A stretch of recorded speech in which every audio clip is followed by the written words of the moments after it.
Oh no, what happened? Good morning. He's not here. Okay, I'll make this great brief. Good morning. Welcome to the show. Happy Friday. It is time for the Pit Stop, the only weekly sim racing news channel in all of the world. And today you have the dynamic duo. There he is, over there.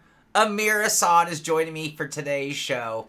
So we do have something special going on. And, now, despite with the addition of Amir, the average height of our show going up by a significant margin, it will be a short show. There is not a lot of news today. What? I know, it's just going to be a short show.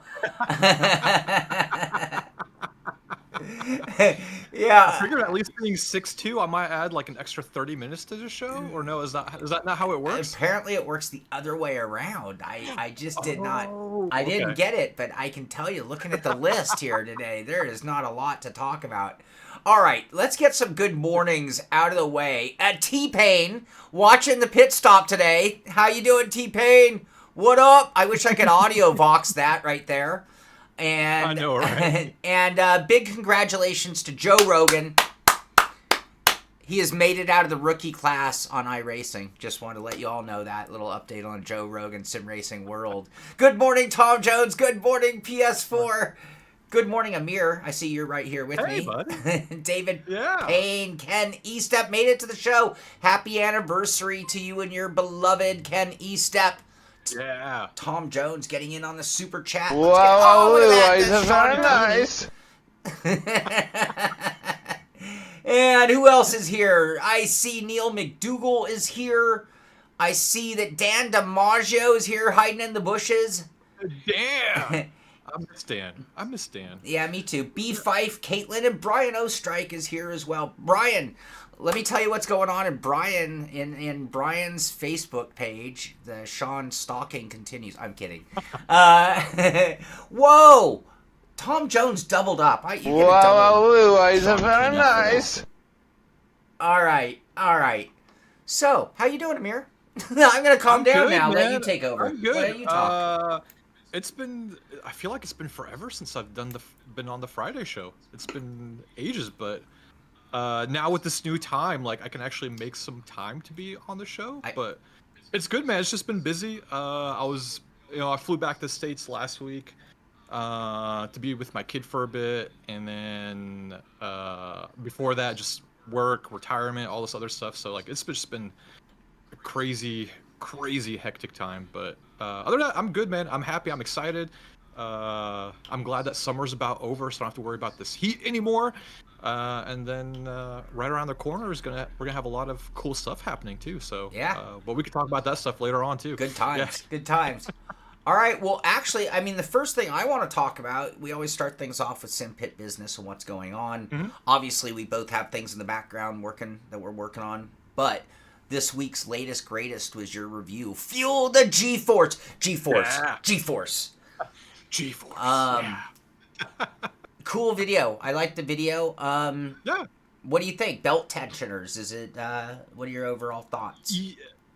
You know, I've tried like the motion with the tensioners and all this stuff at expos before, but again, I've said it before and I'll say it again. When you're at expos, everything's always dialed up to 15, on a rate from 10, 1 to 10, it's always up to 15. So like you never really get a true feel of how things work. And I just never thought, I was like, this is not something for me. I don't care about something like this. And then I got it. I've been trying it. I had it for 2 weeks before I went on vacation, and I was trying to knock out the video before then, and then ran into some technical issues, so I had to finish it when I came back. But like in those 2 weeks, trying it out and getting everything adjusted to the way I like it and how everything feels, dude, it is. If you are trying to go like next level immersion, like if you already have motion and you're trying to add something to it, this is like a must-have. Like I would never before this say this is a must-have. Like I would kind of just talked it off. But this, like, no, if you want immersion, like this is a must-have to audit on a rig, because with and all the guys that have motion, you have motion too, Sean. Yeah, I do. it's there's still limitations to home motion systems. Like, yeah, you're gonna get that initial surge of feeling G forces, but then it tapers off really quick. So it's not like in a car where you're feeling it, you're always feeling those G forces at play. At home, you just feel it for an instantaneous moment, and then it's gone. With this belt system, it takes it that next level where you're still Sean with the jiggles. You still get that feeling of the G forces, even when the motion stops, like with the seatbelts tugging on you. And it's not the same feeling because I go into it a little bit in the video where in a normal car when you're driving, you brake, your body's going to continue moving forward because your body still moves faster than the car as with the momentum. So it kind of feels like as you're moving forward, you're getting pushed into your belts, giving you that feeling. And that's what that seatbelt tensioner does. It, pulls on you, giving you that feeling that your belt's tightening up, trying to push you, trying to stop you from moving forward. And when you add it with the motion, it just takes that immersion to a whole new level. And what I guess the biggest thing I really liked about it is I've tried I believe it was the PT actuators at one of the sim expos. It was very loud. It was very clunky with this because it's direct drive driven with 2 direct drive motors, one on each side. It's very quiet. The power box is louder than the actual system itself, Right. and the whole LED on the back, like the kit car. Dude, I was like, I'm done. I'm a child of the '80s, and I grew up watching Knight Rider. Yeah. I'm like, the first minute I turned it on, I saw like the lights, boop, boop, boop, boop, going side to side. I'm like, oh my god, this is just like the cherry on top. Ah, great. That's great. Hey, I want to welcome Overtake GG to the show. I want to, bow down to you guys. I use you as a news source all the time for the show. In fact, one of the stories and topics we have came from you guys. So big shout out to you all and everything you do over there. So Amir, I think, now I'm going to go back to the shot at 150. Now, be honest with you. You just like it because when you have the straps on, it makes you feel buff, huh? That's why you like it. Yeah, I knew it. A little bit. All right. I mean, yeah. All right, so now, what are the limitations of the application in terms of what could you install that onto? I'm sure you covered that in the review, but just simplify it real quick. I mean, real quick, like it will the mounting brackets that come with it will mount on any profile rig that's out there. So if you have a profile rig, it'll mount directly onto it. Even my weird profile rig here. Yes, yeah, because it's got multiple slots. The mounting has like multiple different kind of slots you could use. So they made sure it will work on any size profile for you to get it to work. And it will work on some metal rigs. You have to go to their website to check and see what's compatible. Right. And in the video, I include a link saying like, here's a link to where you can go see the product and see what rigs are compatible with it. But yeah, if you have profile, it will work on any profile. I've seen people that use roller systems too, and it will work with the roller system. I think one thing I forgot to cover in the video is they do recommend a 4-point harness system, not a 5 or 6-point harness.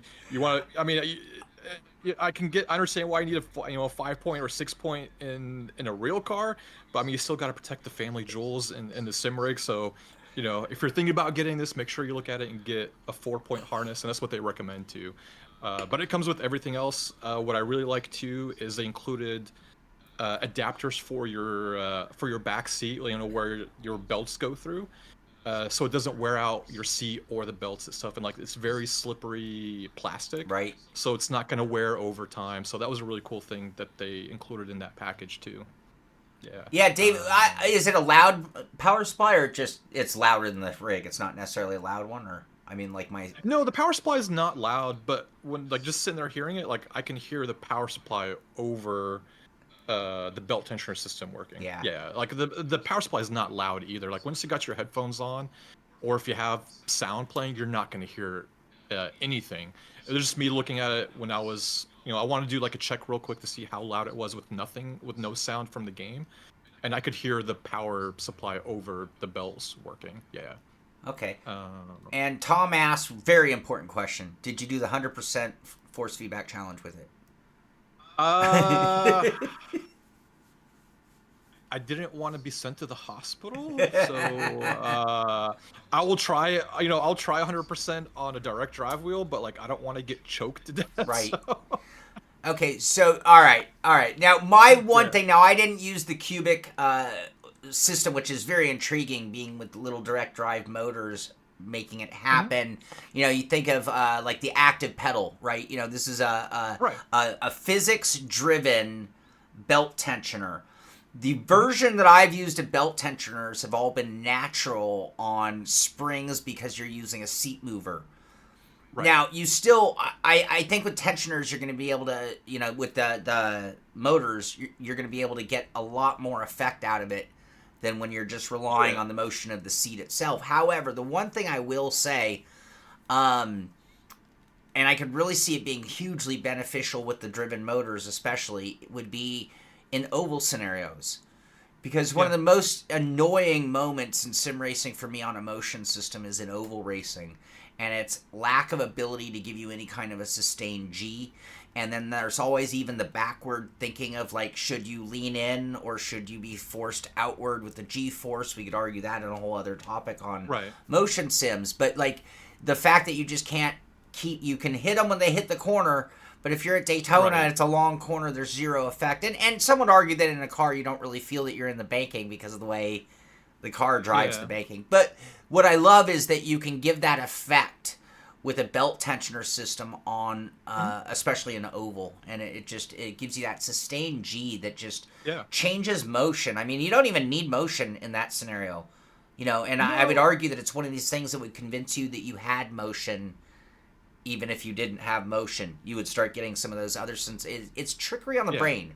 We're always just trying to trick the brain, right? Like VR, like immersion, like all the doodads we put. It's tricking the brain to get... I mean, I tell you, when I'm in the groove and why I do the lean is because I'm starting to feel the G's. And it's like, what G's? There are no G's. You're static. You're sitting in a sim rig. But you start to just get so in the groove that your brain plays the trick and you start to lean into the corner as if you're fighting the G's, right?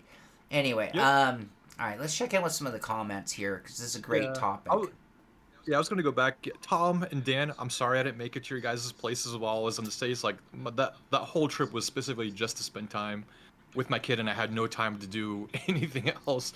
I literally only had, like, 1 week to go, go spend time with her, and then I had to come back to work. And then I'm trying to catch up to, like, overtake. Yeah, so it's the system itself is 1,390 euro, not including tax and shipping.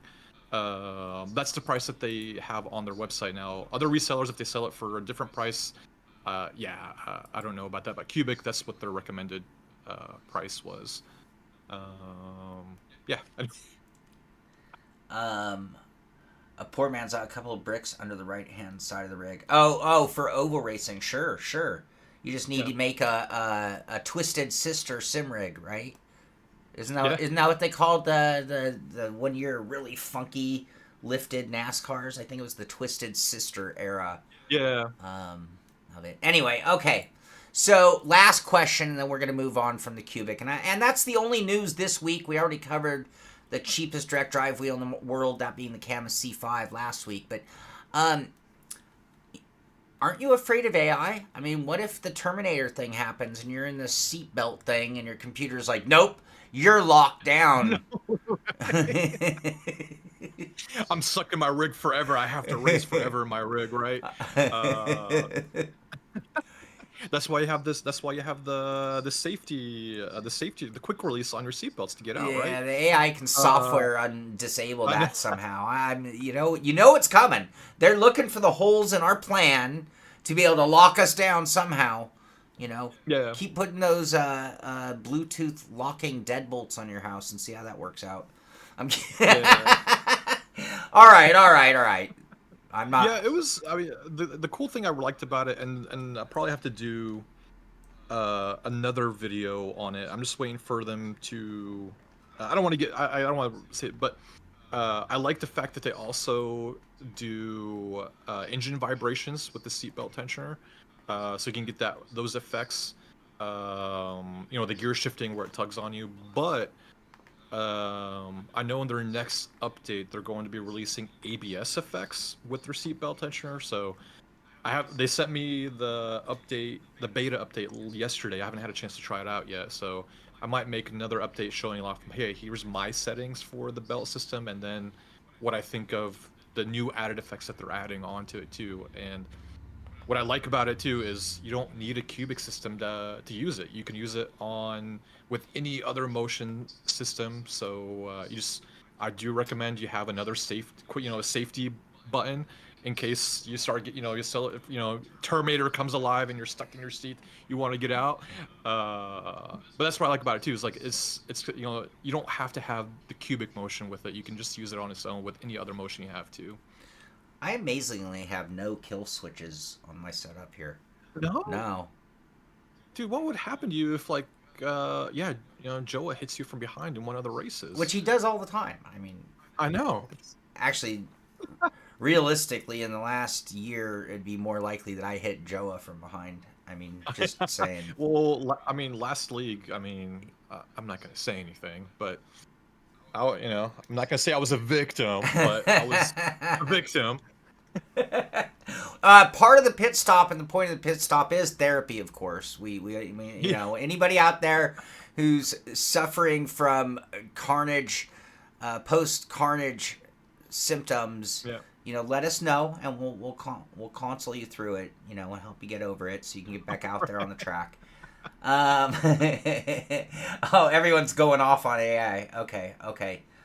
Dan DiMaggio, great question. Dan asks, are you guys still doing the long-term rig build-off? George Sandman for AI to lock me into your race rig 24/7. Yes, with the things we embrace. Whoa, George, very thank you so nice. much. Yeah, may that be our worst problem in life when the AI locks us in our sim.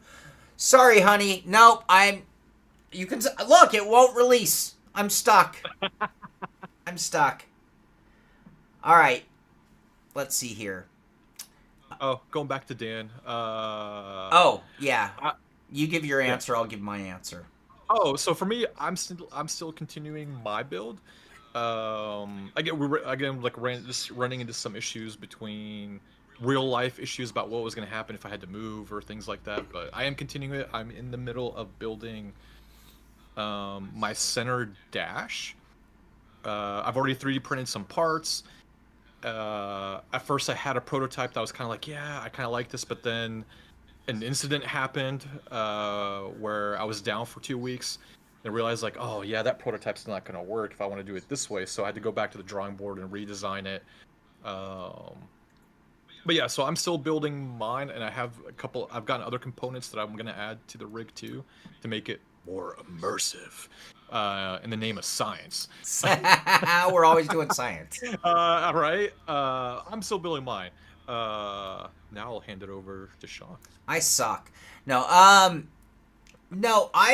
right now with my move, everything's been put on hold. Now I do know that I'm moving to a studio space that is exactly the same shape and layout of this one. But truth be told, it's a small amount of space, and my whole thinking of having 2 rigs so that I could have one be the mule that I would use to test gear was a great idea if I had just like 4 more square feet or 4 more feet of room. But I've actually found that what I really need is just 1 rig, and as tough as it is to take my setup off all the time, I have to do it that way. So what I'm trying to do is decide whether I'm going to convert from this rig, and the reason I wouldn't use this rig which is the skeleton of my forever rig, is because it's not super flexible for changing out gear. It's so customized to this gear that it's almost impossible to put a different wheel on without like really changing the rig again.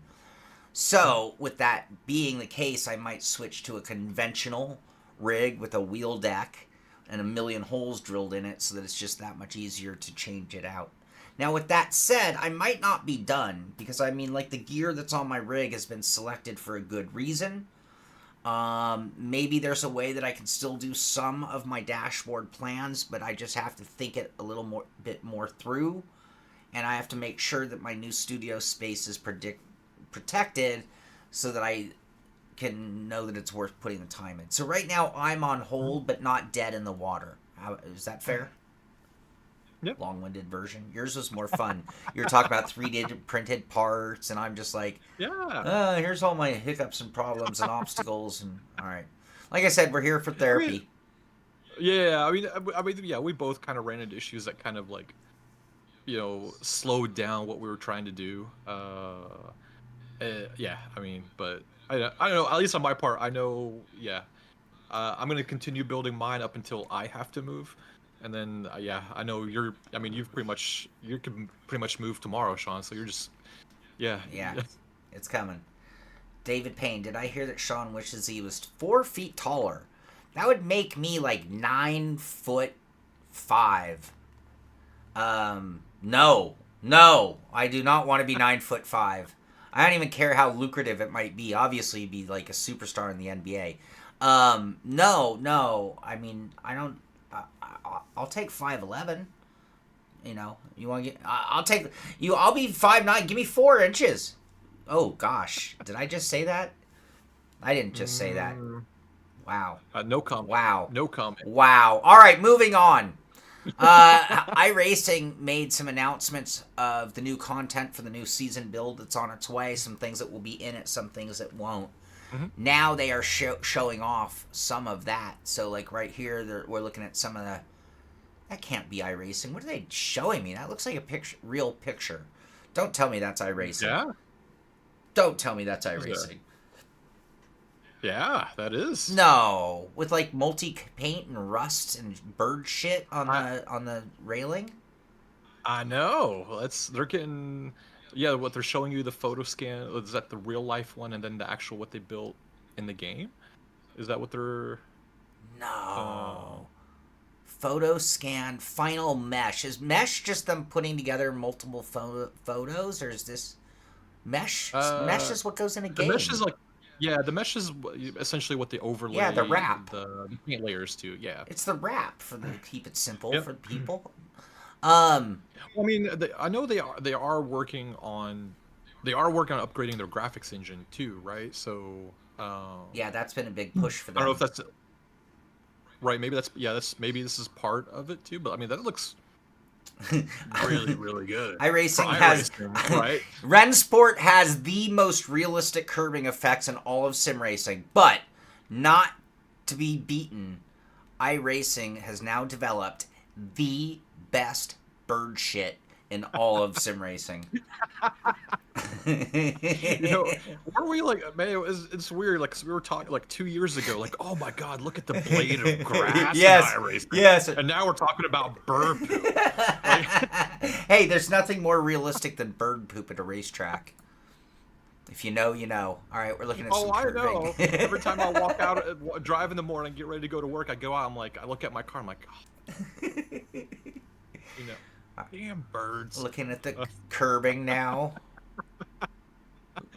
So that's what we need. Is that how we're going to compare Sims from now on? Is like, how detailed is the bird poop? Yeah. Not the trees, not the curbs, not the grass, but the bird poop on the cars and on the curbs. This looks like just a random cotter pin laying on the ground that came up on their scan. Yeah. So I mean, like they're like, so I'm seeing like the photo scan is like how like the scan that they grabbed when they were there, but then the mesh is all right. Here's the mesh that we built and overlaying the skin over on it. Yeah. Yeah. So and then here's the whole thing kind of getting hacked together, put together, seamed together. Yeah. Hack doesn't sound good. Drone images. It's so cool. It's like they don't just use just a simple scan. You think back to the beginning of iRacing, and they were kind of I don't know if they were the first, but they're the first to make scanning the normal. Like everything they did was scan. Like I don't think they were the first to do it. I think there was an R Factor scan track before iRacing, if I'm not mistaken. Yeah. And I could be wrong about that. My memory fails me. Forgive me. But they were the first to really make it everything they did. You think back to the early days, and it was like a very long process scan. It was like those old surveyors. They had to move that tripod scanner and move it like 50 feet and scan, and then move it and get the truck out of the way because it would be like in the scan, and then do it and do it, and it took like days to scan a track, and then they'd be also photographing. Like manually photographing everything around for photographic reference. So when they took that scan, they had photos to match it up so they could actually really make it look realistic. Now, not only is the scanning process super fast because it's usually like a LiDAR equipped van or truck going around and getting a generic scan, which I'm not sure if iRacing is, if they're always hip to that, like a scanning company puts it out for all the sims because everyone wants a scans version now, and then they do their own as well. Yeah, like I'm pretty sure. I think like Nürburgring, they scan the track and then they sell it to people. Yeah, whereas like, which makes sense because I know iRacing just did like a European tour not too long ago where they went out scanning tracks. Yeah, and then in this case you also have a drone flying around as well, picking up other images, and I wouldn't be surprised if they're doing have a LiDAR up on the drone as well. So anyway, Cadwell Park coming together. Go ahead. Yeah, it's crazy, man. Like I remember, it's got to have been like over 10 years ago because I remember there was an article from iRacing where they were talking about how they do the scans, and it was like like you said, it was just a giant truck with like an attachment on the back with all the multiple cameras, and they have to drive really really slow as they're scanning the track, and that's why like it took forever to scan tracks. Whereas now, like you look nowadays, they're using like LiDAR trucks. They're using like static cameras. They're using drones. They're using all sorts of things to scan these tracks to get more and more detail, and they can do it at a faster pace. Yeah, it's both the faster crazy. Paced and the more detail. Yeah, absolutely. Oh, it's not Nürburgring. Okay, Overtake. I thought I heard like they were selling the scans to Overtake, but yeah, sorry. All right, now and then they're making a comment and showing I always trip on these photos too. It's like almost looks like a 3D rendering, so it's not the game, and it's not, but it's like if you're looking at the model, the 3D model is probably what this is. Anyway, building Spa from the ground up. We already talked about the cars. They don't show much. Mini stocks, some shots of the mini stocks. Okay, that's got to be fun. Little four-banger.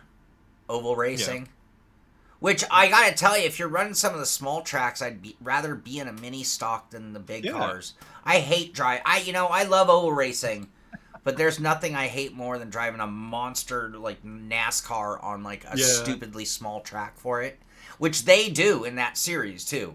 But it's like, man, you can't even utilize this motor other than its acceleration. It's a shame. Anyway. Mini stocks is part of the update, and that is what's all part of Season 4 build. Other things, they're giving the whole breakdown, by the way. That was number 6. Plethora of improvements and bug fixes. They're talking about that. Additional rain tires on more cars. Let's see, that was 7. 8. Spotty rain. So they're going to do an update to the rain system. Yeah, they're doing a big update to where you can have like micro cloud rain, like it could rain like on a couple of corners of the track when it's completely dry, like, and making the rainfall more natural. Again, it's just part of them like, making their rain system more and more realistic, which is cool too. I'm not a fan of the rain, but hey, rain guys can have fun. I'm not a fan of the rain. I mean, it's cool. I guess. I think rain is even more fun when you're talking like single player racing. Yeah. But like in iRacing with their point system, it's hard enough to protect your iRating and your safety rating. I don't need rain as a multiplier of hell. And then in league racing too, it's just, to me, like rain, it's not the same, but it's almost like random mechanical failures. It's like, I don't want that in my sim racing environment. I know it's very realistic in real life. Even a dominant F1 driver who's going to win every race this season can still have something go wrong and be DNF, right? But I just I don't need that out of sim racing when I'm in league or points racing. However, with that said, I embrace and love both of those things when it comes to like career mode, single player mode, AI racing. Then it's like, cool, bring it, bring it all. Even in a career, one of my favorite things in a career mode is actually a total engine failure. It's like, hey, that happens. I watch a lot of racing. It happens to the best of them. So, but keep it away. Yeah. Just go back, Tom. It's, I guess before we move on to next news, right? I was catching up. Yeah, Overtake. Like, I think, like, I read, maybe I was misread it wrong again. I was reading like a bad German translation. So like, I knew it wasn't like Assetto Corsa or like iRacing going to scan the Nürburgring. I know like there was either an entity or Nords was selling the scans themselves. So, because I know Nürburgring is huge. Like, it would take forever to scan that track. But thanks for letting me know. It's like, oh, they actually hire a company to do the scans. Okay. Who else was like trying to catch up? Yeah, Tom, exactly.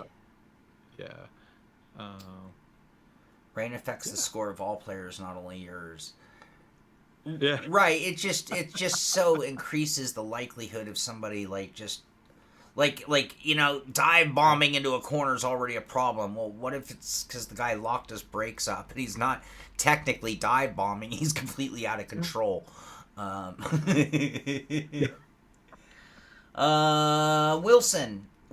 I'm gonna answer I'm gonna ask that question to Amir will answer your question, I bet.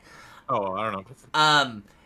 But what I'm really gonna do is use this as an opportunity to let you know, if you just type in !Discord, it'll give you a link to our Discord channel. If you're watching this show not live, there's a link in the description. If you ever have questions about even computer stuff, I mean, honestly, or sim racing stuff, get into the Discord channel, get into the main Sim Pit crew channel, and just post your question there. We have so many geniuses in our world that will help you out. So, the question of the day for our audience right now is there a difference between VRAM and RAM? I don't know. Yeah. Yeah? Yeah. Yeah? There is? I mean, there's differences, yeah, for sure. I'm just not the expert when it comes to okay. Okay. You told me it was the same thing. People, we got like our Joas or our David Paynes that know more. They can explain it way better than I could. Exactly.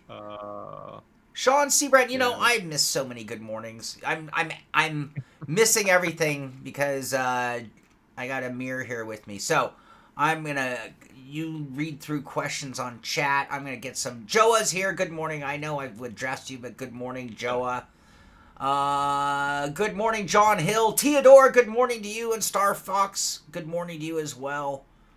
How y'all doing? Happy Friday. Wilson, we just talked, but good morning to you. Just making sure. I have not kept up with chat at all. I'm doing terrible on chat. Oh, barely. I'm trying to. All right. Good morning. All right, I'm caught up. I'm caught up on good mornings at least. You are? Yeah. Okay. Yeah. Yeah, I was like, so yeah, like all this is like he thought he'd hate the rain, but he enjoys it. Like I'm 50-50 on it. Like I'm not gonna go out of my way to race in the rain, but if it's there, I'll race it. It's not because of having to race in the rain that I don't like. I don't mind driving in the rain. It's the other people that have never taken the time to learn how to drive in the rain, and now you're expecting them to know how to drive around in the rain. Like iRacing already has, I mean, I can't say just iRacing, but Sims already have a problem with people being able to drive 5 clean laps in the dry, let alone having to drive one lap in the wet. And then we kind of proved it too, not this last endurance race, but the endurance race previously, where our guys drove the new Ford Mustang because it's the new shiny, and then when it rained, the car was absolute garbage. They couldn't drive it. Like, until iRacing gets the rain system down, the car's working properly in that system. Like, I'm still kind of gonna try to avoid it until it gets better. Then I'll probably start like trying to dive into it. Yeah. Okay. Laser, was it Thruxton that I was thinking of? Is that track I was thinking of? The first laser scan track. Yeah. Again, like I've hiked the Nords a couple times too. Like I'm only like 45 minutes away from it, so I've been at Nords and I've walked it, quite a few times. Especially during the last 24-hour endurance race, we hiked quite a bit of it too. Do they have a Yeah. Do they have a Nordschleife marathon? So yeah, they do. They have a marathon. They have they have days where people can run it. They have days where people can ride their bicycles on it. Yeah. So yeah, it's not just like just days for cars, but they have days for people just to take their bicycles or just walk or run the track. Yeah. Awesome. Yeah. I love it. All right. Yeah. Le Mans Ultimate. Let's change gears slightly. Le Mans Ultimate, the biggest up and coming sim I can think of. Yeah. I mean, let's see. Why did I have this here? Oh, because Pack 1 did come out, so that included the Imola and the 2 hypercars. I think we're blue in the face on that topic itself, but moving on from that, they also are listening to the community, and this is one of my favorite things when companies actually do this. And it's like, look, we're building a sim for the community, so maybe you should talk to the community. Now, unfortunately, polls, you only get answers from people willing to answer polls. Like, I don't know if that's everybody. But anyway, if you would like to have a say, which, if you care about the future of Le Mans Ultimate and you'd like to see them steer it in the right direction, your input could be a big factor. So I'd encourage you to check out their survey and give them a hand in making it a better sim.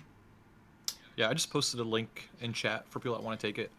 I've been enjoying it. I've really been enjoying LMU, and if you take the survey, there are certain questions that they're asking people, which I thought was really cool because they've kind of hinted at some features that are going to be coming to the game, and I like the fact that they're asking people for what kind of historic cars they wanted, or if they wanted IMSA in LMU, because since they kind of run the same rules, same cars. So yeah, if you enjoy LMU, and it's your chance too. Like if there's any bugs, there's anything that bothers you. I mean, I think I sat there. It took me 30 minutes because I was just adding all the stuff that I wanted, liked and didn't like, and all that stuff. It took me like 30 minutes to do it because I just wanted to make sure they get all the information they need. Sean Seabrand and David Payne, thank you for addressing Wilson's question and getting a pretty solid answer. All right. And no, David Payne run bicycles with the cars at Nords. I live in a bicycle town. So Santa Cruz, everywhere you go in Santa Cruz, there are share the road signs. So bicycles have the right of way everywhere where I live. And so yesterday I was out on a moto ride on my motorcycle, enjoying the day, and I'm cruising through the mountains. And I get behind, and it's like a 2-lane road, and I get behind. He's scratching the floor, probably looking. He was making his spot to lay down. Anyway, all of a sudden I come up on a car who's doing like 14 miles an hour, and he's behind a dude on a bicycle who is just in the center of the lane, because in Santa Cruz, I can do this, and everyone else... you can also get on the side of the road. I'm a cyclist. You can also get on the side of the road so everyone can continue on. But you are allowed to completely block traffic. And, anyway, it was a couple of miles down the road where I'm just, sitting there you gotta be kidding me. I would be doing, I don't want to say how fast I'd be going. I don't even ride that fast, but I'd definitely be going faster than the speed limit. How is the move going? And you hope that I'm not pushing myself too hard. The move is not going anywhere. Still waiting on notice. I figure I'm going to get 7-day notice. I decided I don't want to live amongst boxes. So I've done nothing. I've done absolutely nothing, which means at some point I'm going to get very short notice, and I will have to push myself a little too hard, unfortunately. But I'm thinking I'm going to bite the bullet and just pay for this move. I mean, I'll have to pack up everything in the house, but I'm going to get labor or people who do that. Labor sounds bad. I'm gonna get people who do that, where you can hire people who literally will load your truck for you. And so I'm gonna go rent a truck. I'm gonna have guys that I've hired to load the truck, and then when I get to the new place, I'm gonna have people that I hire to unload the truck. So You're gonna hire home relocation specialists. Well, no, that would be like the whole thing. I'm gonna handle all the logistics, and I'll handle driving the truck. Okay. So, Star Fox, like, I've never tripped over my shoelaces at YouTube Corner at Nords, but there might. I don't know if they ever got put on a video, but about 3 years ago, I almost lost it at YouTube Corner in real life. I don't know if there's a video out there of it, because I know there's people that do, like, near wrecks, misses, and crashes for Nürburgring. So I don't know if I'm on one of those videos, but I did have a near spin at YouTube Corner like 3 years ago. Yeah. And oldest, Holland. If there is one, I've never been to Europe. Honestly, and this is weird to say because most people would not put. Holland is probably the first place in Europe that I would go if I just had a freedom of choice and like no one else. And it's like that's, and if there's anywhere else in the world that I was likely to move if they'd let me, it would probably be Holland. I have a lot of friends there. I know the lifestyle, and it's like, yes, bicycle town. Yes, literally, I'll live it. So I can't even get you to come visit me in Germany, Sean. you'd want to go to Holland first. Well, yeah, but again, the odds of me making it to Holland are slim to none. I'm here. I'm thinking I would really like to do a tour of the country. Like, I want to do 50 states and all the national parks in a, middle size, not even a Winnebago, in like a Sprinter van conversion. Grab the dog in 50 states in every state park and just, I want the back windows to have a sticker from every single friggin' one. Actually, I think I'd probably do it on something else. I'd probably make like a plaque board or something so I can, but yeah, that's like my dream. So long before I have a desire to sit on an airplane for 10 hours and go to a foreign country for like a microscopic amount of time, I would really like to tour America. Now, the only problem is I have actually probably been to like 15 of the states already, so some would be duplicate, but it would be different. It's different when you drive through it than when you just fly to a city and hop in an Uber or a taxi. I want to experience the city. Like I like when I was young, my grandmother used to take me on trips. And again, sorry, I'm derailing the show, but we don't have a lot of news, so what the hell? It's all good. We're sitting here chatting, buddy. I've been to Canada. I've been to Quebec. I've been to Toronto. I've been to Montreal. I've been to the Canada side of Niagara. I've done all of Canada. I've not done the West Coast. I've never been to Vancouver. But that was when I was young. My grandmother used to take me on trips, and it was before I disliked the public and disliked being on airplanes with people. Now that I'm 50 plus years old, I don't like getting into those tubes with people. I love flying, by the way. It's not even a flying. I have no fear of flying. I have a fear of people, and I have a fear of tubes. I don't like big jets. I like flying little planes. Okay. Oh man, I was like that just reminds me, like, that's how my trip going back to the States. Oh man, it was horrible. Oh, I don't even want to think about it. Like, yes, talking about sitting with people in tubes. Man, that was probably. Can I go on a rant? Yeah, I was gonna. All right, I'm gonna go. I don't on have a rant I'm camera go for on a you rant set up. All right, that's fine. On a Harley. So my rant is towards the airline companies. Like, holy crap! If you are above 5'7", oh, 5'7", you cannot fit in those plane seats. I'm sorry, it freaking sucks. It's uncomfortable, man. Because I'm sitting there the whole time, like, I'm 6'2". I'm not the biggest guy.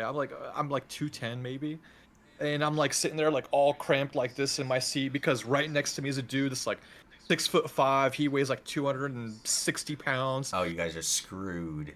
Oh, dude, it was so bad, and he stunk so bad. Oh my god. And I'm sitting there like this, like this the whole time, trying to breathe out of my mouth. And like after a while, I went to the flight attendant, and I'm like, "Hey, ma'am, do you guys have oh, I get out of the seat, like I'm like, ma'am, do you guys have any other seats? Like, I can't sit next to this guy."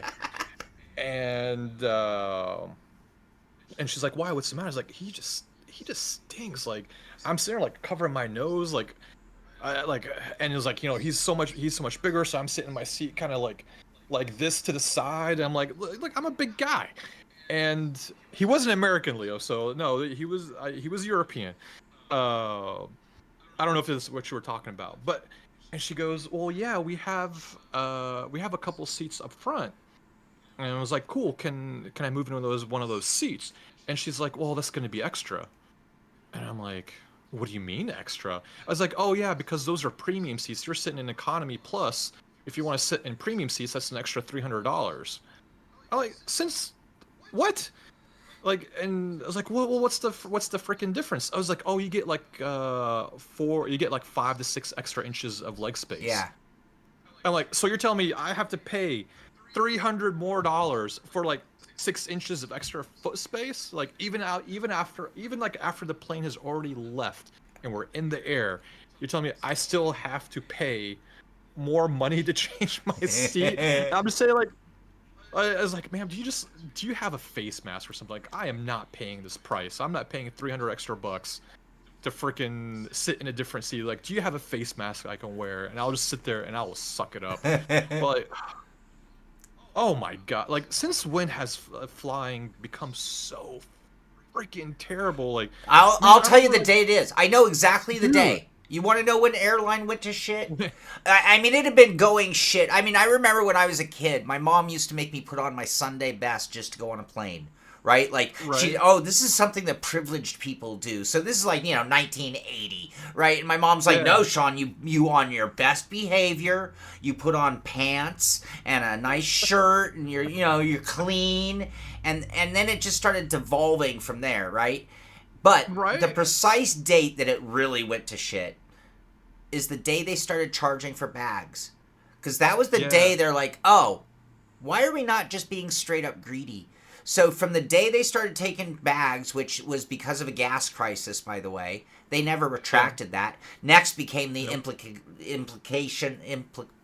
implementation of extra charges, like if you're gonna carry on bag, and the lack of friggin' peanuts and whatnot, and it has just been going worse and worse. And then the other thing I was gonna say is, if you went back even 10 years ago, they would have been like, "Oh, Mr. Assad, you're in the military. Would you like one of the emergency row seats?" Right? Because those seats are always given to people of known responsibility. But now that's an upcharge seat because it has extra leg room. So it's like, no, God, no, not the service guy who will save the plane if duty calls. That's your freaking guy. No, let's get Sean, who's willing to pay $100 and weighs 135 pounds and is going to be the first one to save himself, not anyone else.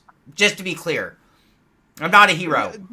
Like, I don't know, like I remember flying, like, it happened like probably like before COVID. Like, I remember flying as like, because I remember like the flight attendants asking people in the emergency exit rows, like, "Hey, are you comfortable sitting in this row? Like, because if something happens to the plane, you are expected to be able to to open the door, all that sort of stuff, help guide people out." And I'd see people move. It's like, "Oh no, I don't want to be part of that."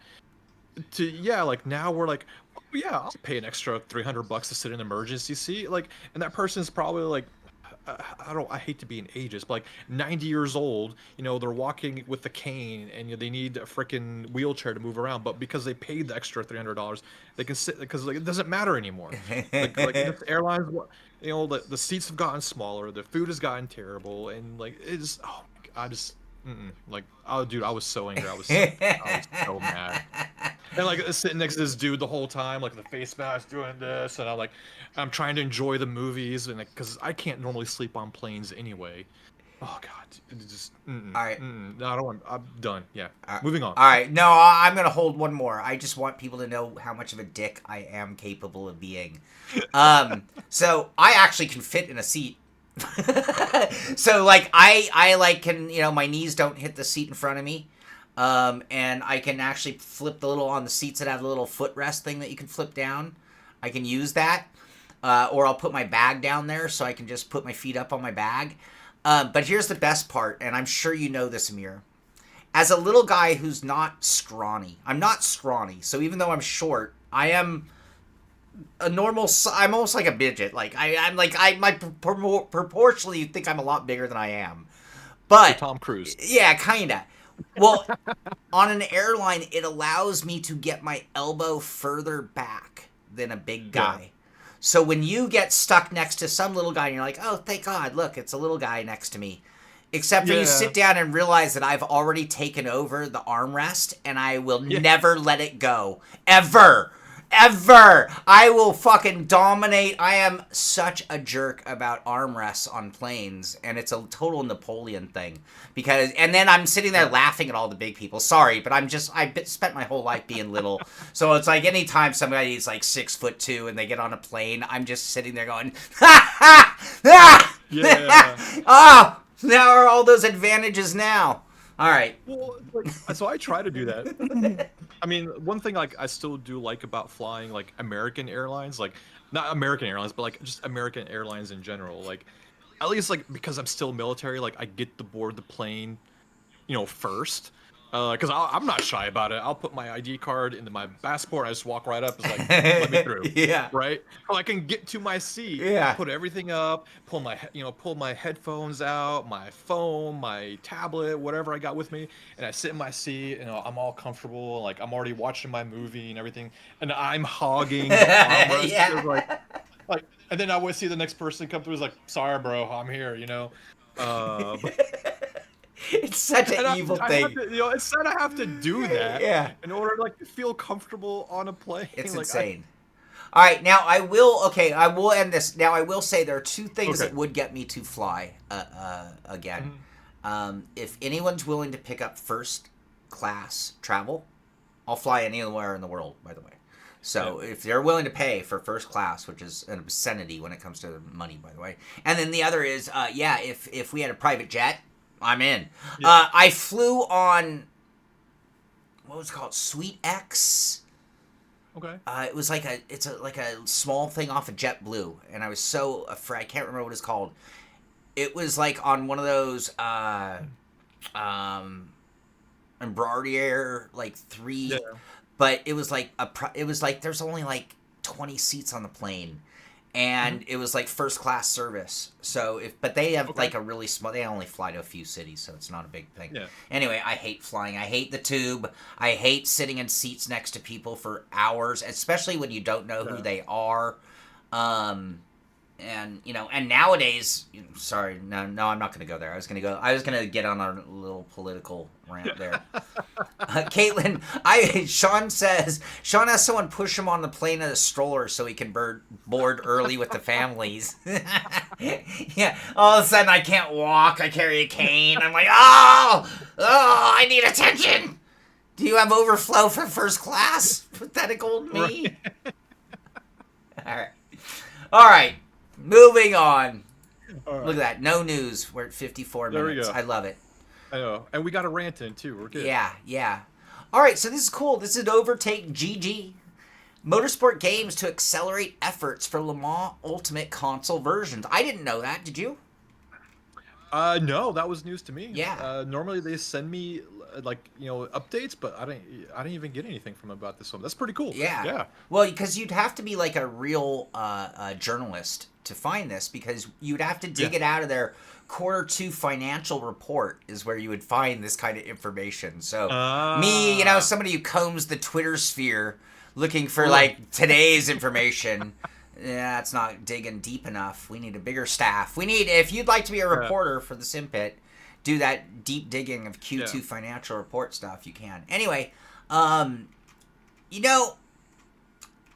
used to have a kind of a negative opinion when it came to multi-platform concept, because I just felt it was always the dumbing down of the PC product. Mm-hmm. I don't know if I feel the same way when they produce the PC product completely cleanly on its own, and then after further development come out with the console. So I believe that's Assetto Corsa Competizione did. Um, Yep, exactly. you know, like when I'm talking about my fear of the multi-platform, it's more like Codemasters. And sorry, you know, I know I Yeah. love WRC, but yes, it's guilty of it. F1, the game, you know, and you know it when you're trying to map the controls of your expensive gear. Yeah. You know, if you're just sitting there on a T300, and I don't mean no offense, sure, everything magically works perfectly. That's the beauty of being on a T300. I don't care what converted game you're on. But when it comes to PC titles, I just don't want to have any of that. I am unaccepting and intolerant of lack of triple screen support, you know, proper. Lack of proper controller mapping and controls to be able to use, you know, high-end stuff. So, anyway, in this case, being that we know that Le Mans already provides those things, I have no concern about them developing and creating a console version.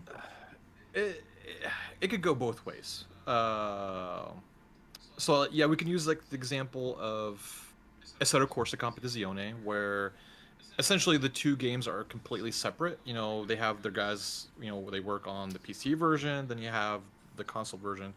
And that's the route that I hope, you know, Studio 397's doing, going down that route.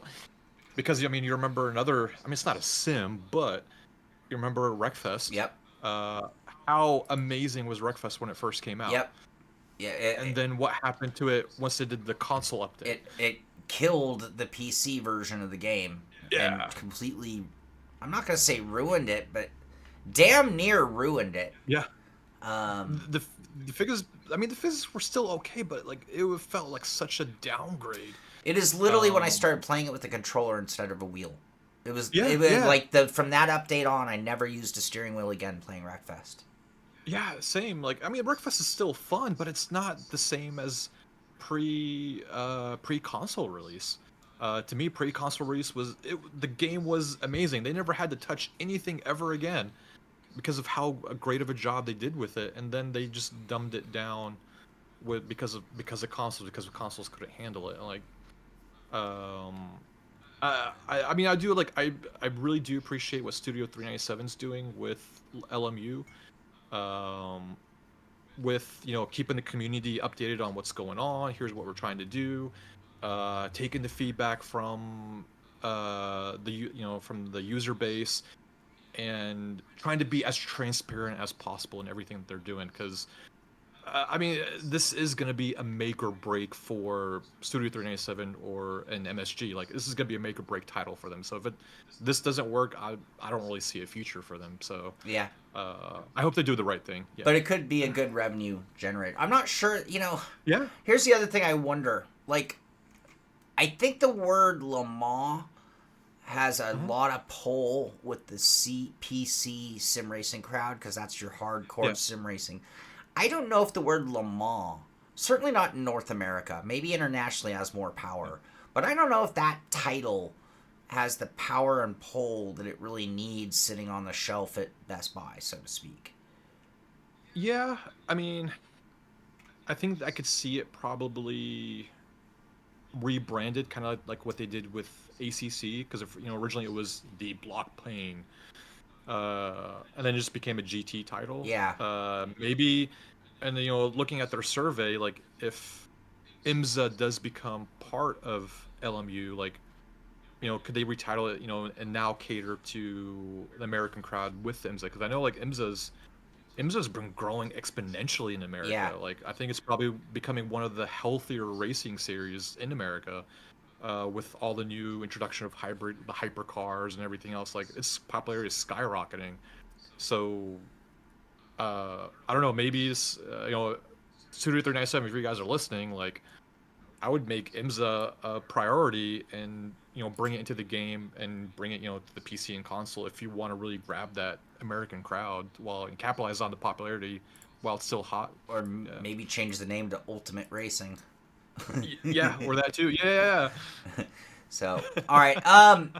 Total another diversion. Jeff Wilkinson, I'm mentioning this because for greedy reasons. And when are they going to make a golf game with triple screen support?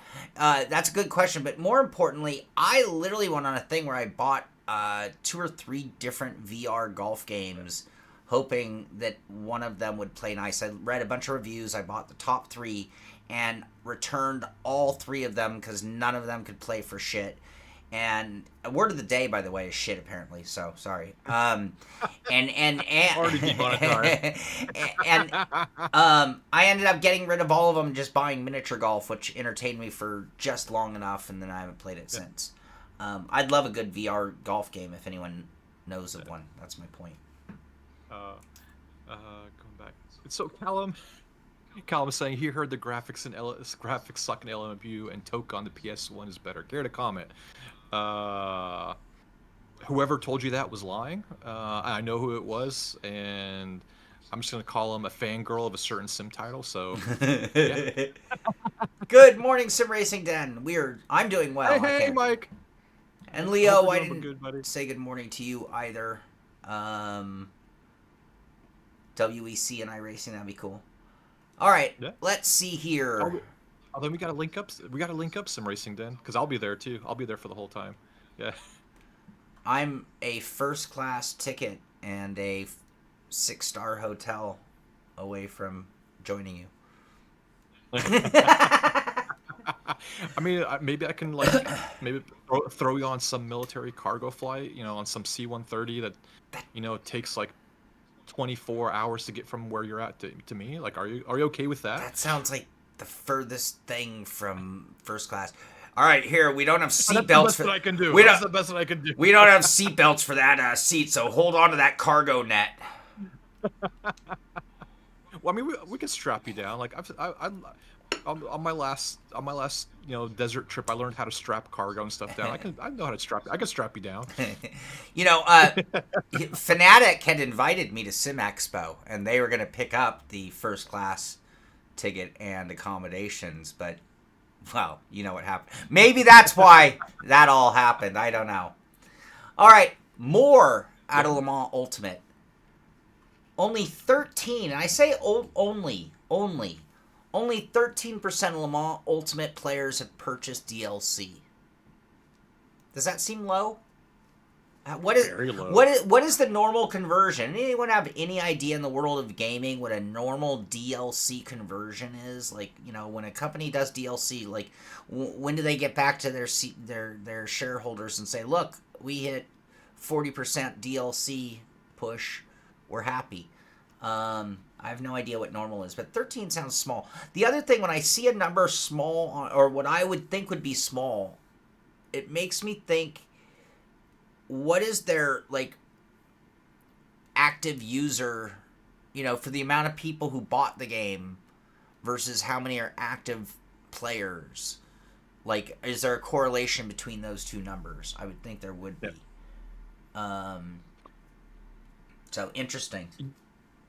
Yeah, and in a way, I understand, and I think, and I talked about it in one of the videos too. It's with all the sour taste left in everybody's mouth with previous MSG titles, where let's admit they were terrible.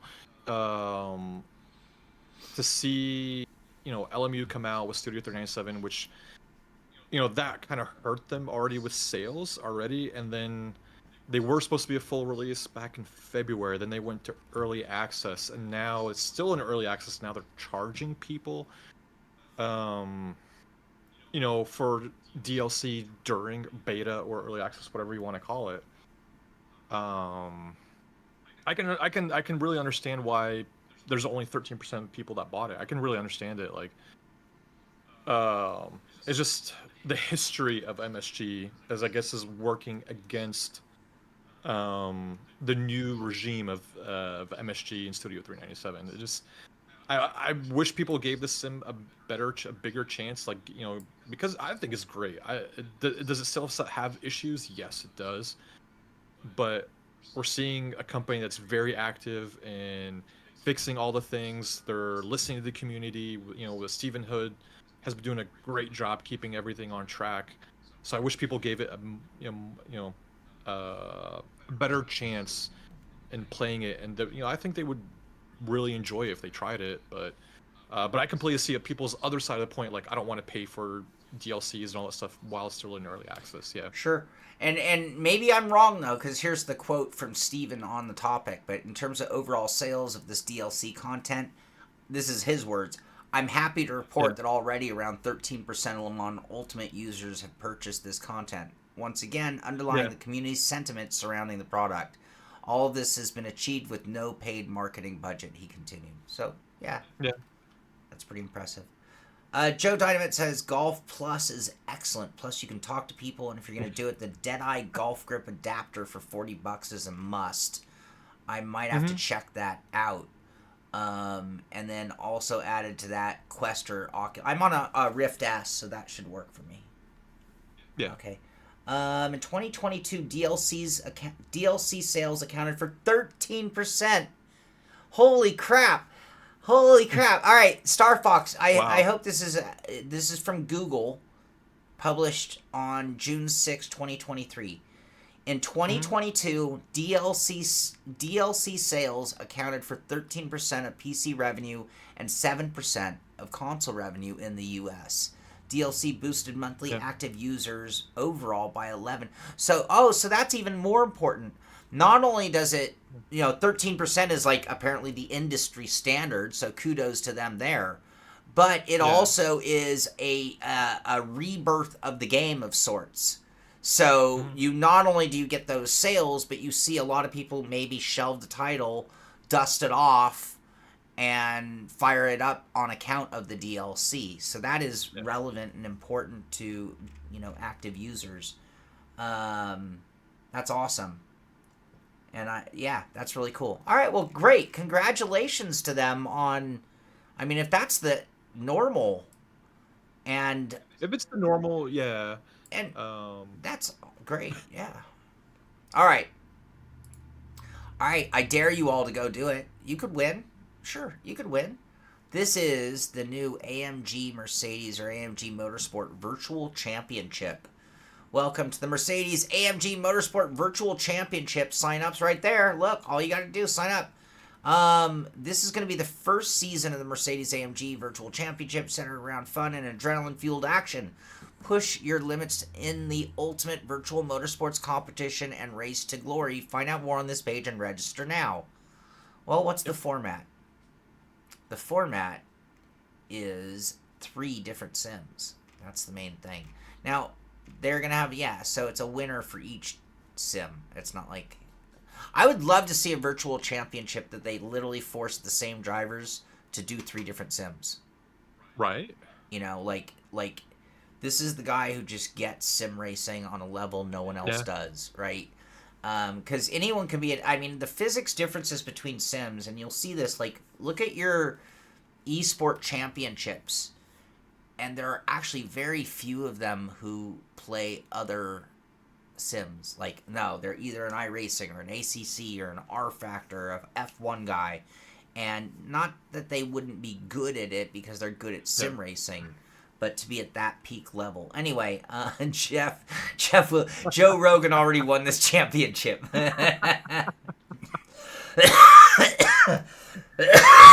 Excuse me.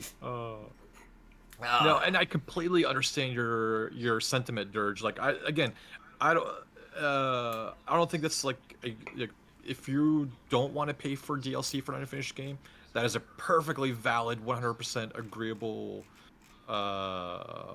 feeling, and opinion. But on the same side, if people want to pay for it, that's their own thing too. Both points are very, very valid on that. I'm not gonna hate on people for having opposing opinions on matters like this. Anyway, and then the end result, I was looking through it. I was trying to find where does it show you the what you win. So you get to win a ride in a real Mercedes race car. Yeah. How badass would that be? I know. Benefits. Bennies. Exceptional benefits for members. No, that's something else. Okay. Okay. Anyway, hey, if you think what you got what it takes, that could be a cool competition or a cool one to watch and check out. I wonder I wonder if Daniel Morad will be a part of this since he is a Mercedes Uh, driver. He's Like if he's going to be part of the whole program or not, or like an or ambassador, a no. judge, Yeah, or yeah. they got to do Since he something. does sim racing and real life racing, like I wonder if if he has anything to kind of do with it. 'Cause I'm looking at the article too. Um, so I wonder if he's got, if he's going to have any type of participation in this thing. Yeah. Yeah. Apparently, fear is not an R factor for Joe Rogan. Well played. Forza Motorsport did a pretty significant update. I am going to look for one and only one thing, and if I don't see it, Mhm. then I don't care. Sorry, forgive me, but I've looked at every. This is update 11, and Mhm. day one of driving it, I was like, "What the f is wrong with their force feedback? What is wrong with their wheel support?" I am not enjoying driving Forza, and I've usually loved Forza Motorsport, truth be told. No, I'm not seeing anything that says, hey, those who didn't like the way it felt when you bought it, come back, try it again. Nope. So anyway, Mhm. there's an update for Forza. That's all I have to say about that. You have anything to say about Okay. that? I I've never tr- I've no, I have never done anything in Forza Motorsport, and yeah, Ever? no, I've never tried it. Like I just, Really? you tried it? No, no. Maybe I should give it a try because I know there was a lot of backlash when it first came out, and I know you were trying it. So I'm like, all right, I'll let Sean try it. I'm not going to get involved in it.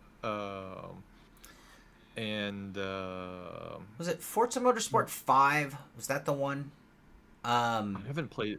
I think it was I haven't played 5. any of the Forza. I've never played any Forza Motorsport. I never have. I've played. Uh, I think I've played them all. I mean, originally I was a prod. No, I think I was a.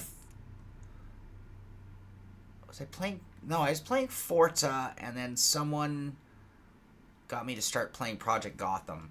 Anyway, mhm. yeah, Forza Motorsport 5, I think, was the peak of their having that game dialed in, having the Yeah, content and everything. I could be mistaken. What's the best version of Forza? Where's Dave Blair when you need him? I know, right? All right. Euro Truck got an All right. update. Well, Oh, what? well, I said go back to let's look at people's comments before I'm moving move on. on. I know. Forza I'm trying to see 5 where we're at. stabbed Tom in the back. Three tortoises. So, I he's talking about MSim Talento pedals or the Sim Magic pedals. Which the Magic pedals, the P100 1000s or the P2000s? Um, I have the MSim Talentos. I love them. They are by far, to me personally, like I've tried quite a few load cell pedals. I think MSims are the best load cell pedals with their adjustability and everything on it. I'm actually getting ready to. I did a review on them 2 years ago. I'm getting ready to do a long-term review on them, and they're still on my rig. I just really like them that much. But again, depends on your budget too. The P1000s are really really good too for their price, and you can do the haptics, you can do the hydraulic add-on. Um, I I know Sean, you've extensively tried the P1000. Yeah, I mean, the upgradability is the thing that's so cool because I mean the Yeah. get in price, and they're a great pedal set at the get in price is like a good enough upgrade for depending, if you're, again, I mentioned the T300, but let's say you have a Yep. T300 set up and it's like, okay, I am not telling you to replace that wheel. As much as I love direct Yeah. drive wheels, like, cool, that wheel works great. But your pedals, I mean, unless you have Mhm. the TLCMs, it's time to upgrade your pedals. So, I love that the P1000 and give you the ability to get a really good pro level set of pedals and then do the upgrades later as your budget increases or you just desire them. So I like that. Yeah. And most of the high end pedals come at very high end prices, which, Yeah. it's like, and again, if you're sitting there with a T300 and you're like, I want to upgrade my pedals, I think there is a cap to how Yeah. good a pedal set you're going to get before you're like, well, I got to get a new wheel now. So that's kind of where the line is drawn for me. I mean, it was when I did the C5 review that it really made me think about when you Yeah. when you reach certain caps, And so, like, I just figured, because that's a wheel that you can't upgrade. You can't change the wheel. You can't buy a GSI and put it on there later. Yeah. And it's like, okay, so this is your permanent setup, unless you're going to just completely start over again. And so, for me, it's given a different or new perspective on, like, you know, if I was going to get into a different hobby right now, it might be a good idea to kind of get a perspective on how deep into that hobby you're going to get. Yeah. You know, like, let's just say I was going to go get into scuba diving, you know, I'll make this quick, but it's like, hey, if I think I'm going to do it here or there when I vacation in Hawaii or whatever, right? Cool. Maybe you don't need to buy a bunch of gear, you know, maybe you just get the mask and snorkel and you rent everything else when you get there. But if you're planning on, like, diving all the time, well, then gear up, you know, and then if you're planning on doing it for many years, it might be worth that investment in some better known higher end gear that's going to last multiple years instead of, like, having to replace your gear. Same thing happens in sim racing. If you know, hey, I want to do some sim racing, but I'm not going to go nuts. I know I'm not going to be able to build a whole triple screen rig. And it's like, well, cool. You probably don't need to go spending $1,000 on a wheel or a pedal set. Anyway, all right. Enough of that. Yeah. And yeah, like Joe has said, I have the Sim Magic haptics on my instant pedals. I made adapters for it. I 3D printed adapters for it, and it connects it. No issues whatsoever, because, yeah, the haptics can work on any pedals as long as you build the haptics for it. Oh man, there's so many comments. Three Tortoises, yes, they are pretty similar at that point. However, I'd actually give the P1000s a slight edge in that their base and the whole way it's integrated is a little bit cleaner. So, you know, little plugs for the you know, haptics, everything's just super thought out versus the P2000s are great pedals, but they're almost like my Ricmotech that's just like, hey, a flat plate, we just bolted 3 pedals to it. Not quite as much thinking, a little bit, but yeah, there. I mean, I don't know which I would go with actually. P1000 loaded P1000s or P2000s. I'd probably get P2000s if I was gonna get everything, because I can get them like that out of the gate, and I don't have to deal with any possibility of something not working later. You know, they're either going to work or not when you get them out of the box. If there's a problem, you're going to be able to get, you know, them fixed or resolved. So that, if you knew you're in for the whole potato, then go ahead and get the whole thing. All right, SCS. Sorry. I was going to say, have you, Sean, have you tried Japanese Drift Masters Prologue yet? No, I have not. Okay. I heard it was I'm probably gonna try it this weekend. I heard it was just so-so. So when and there was another one that came up on my radar the other day. I can't remember what it was, and it was another car game that's coming out this fall, I believe. And it was like I wasn't inspired. It's like, it seems like we have this. They've always been there. It's like sub-level games, and it's like, do we at the sim pit? You know, the word sim is in the name. I almost feel like it's more appropriate to cover flight sim than like a non-sim driving game. Right. But at the same time, I think we need to embrace the non-sim driving game, like, because it's the future of sim racers. So, like, the EXO whatever by iRacing, it's like, okay, I have no desire to really play it, but at the same time, that content on the show might be really good about making the future sim racers, you know, fans of the show. I'm probably gonna try it this weekend, because I have a long weekend, so I'll probably give JDM Drift Masters or the Rise of Scorpion demo. I'll probably give it a try this weekend and report back. Yeah. I have to tear the whole front of my motorcycle off this weekend. Oh, that doesn't sound fun. I'm a little afraid. I'm a really good mechanic. Sorry. Yeah, I'm a really good mechanic who doesn't like working on his own stuff, because it's mine. Okay. And it's like, I'd almost rather, you know, but it's like, I love working on stuff unless it's mine. Like, if you asked me to tear the front end of your bike off, I'd be like, no problem. But I'm like, oh, that's mine. Anyway, I blew a shock out, and I need to get. Oh man. Yeah, and I went and talked to a place. It's gonna be like $500 to upgrade my front. Yeah, because I have to have I'm having progressive springs put in, because I'm kind of I'm riding the bike a little bit above its intended usage, so it's bottoming out a lot. Anyway, and I Okay, blew a makes sense, seal in the shock, and then when I was there, they're like, "Oh, and then you need this rear shock. It's $1,000." Anyway, Yeah. all right. Euro Truck with the 1.51 open Ooh. beta is now available. This is new tile screen, Germany reworked custom city intros for Italia and beyond the Baltic Sea, and optional QOL. What are QOL? Quality of life. Yeah. Yeah. Yeah, but yeah. See, I have so little quality of life, I don't even know what the acronym is. Shit. All right. This is a very popular term where I work at right now. So yeah. Is it? Yeah, we don't get to use that word in Yeah. America. You don't get to I say, know. yeah, in America, you're not allowed to say quality of life. All right. In addition, not to outdo, they're not trying to favor the Euro Truck any. No. In addition to that, we have the 1.51 open beta for American Truck Simulator, also featuring a new title screen, dynamic cargo, unloading of grain hoppers, I-44 and more for Oklahoma, and QOL improvements. What's that? Quality of life. Oh, that's cool. All right, yeah, okay. So that's what's up there. What else? Any thoughts on that? No, it's great, man. Like I know we have a lot of people in Discord and stuff that play ATS, ETS.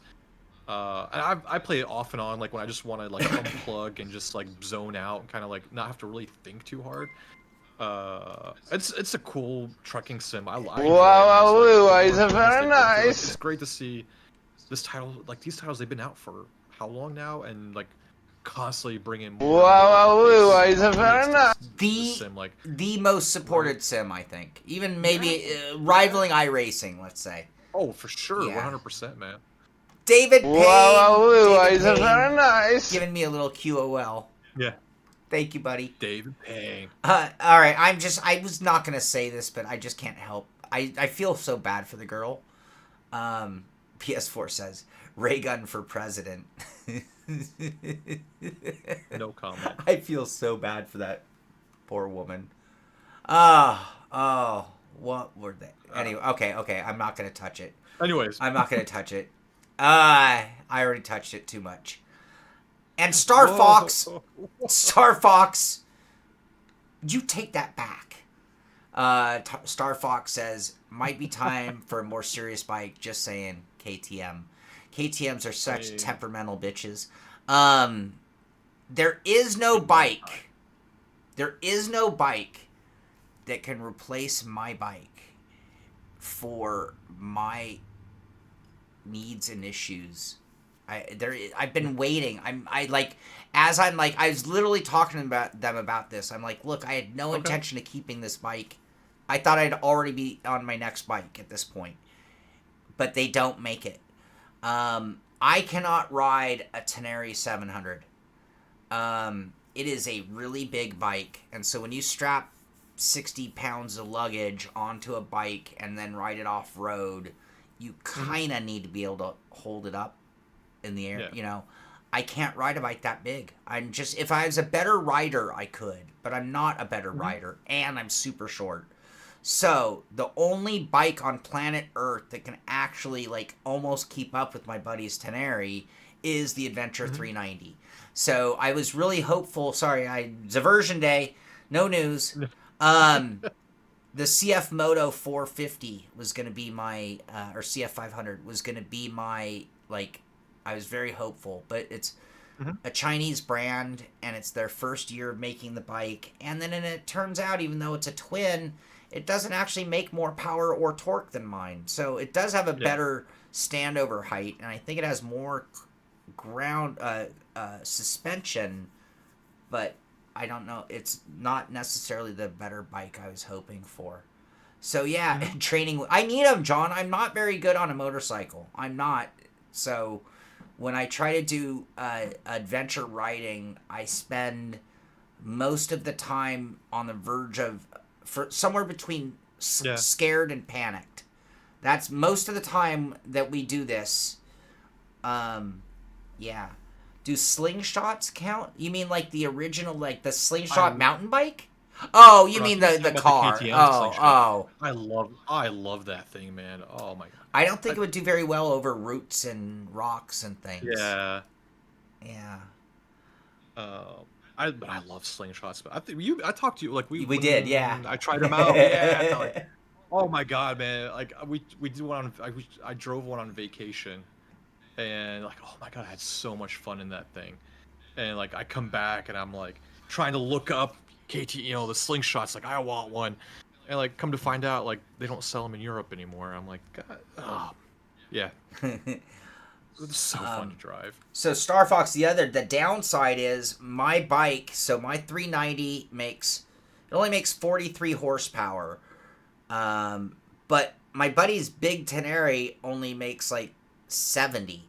So it's not like, I mean, it is a lot more, but there is no little bike that makes anywhere near 43, and that's exactly how much the CF Moto makes, by the way. And the downside is, it reminds me of my karting era. I ran a Vortec ICC 125 on my go-kart. Mm-hmm. It was the most prissy, temperamental, needy engine ever made. And, like, literally every 2 races you need to send it in for a rebuild. And it was, like, just nuts. My KTM requires a valve adjustment every 7,500 miles. Which is ridiculous to have to tear your bike down to inside of the head every 7,500 miles. But it's the only way to make that kind of power out of a 390 engine. I mean, my brother has a BMW 310. Yeah.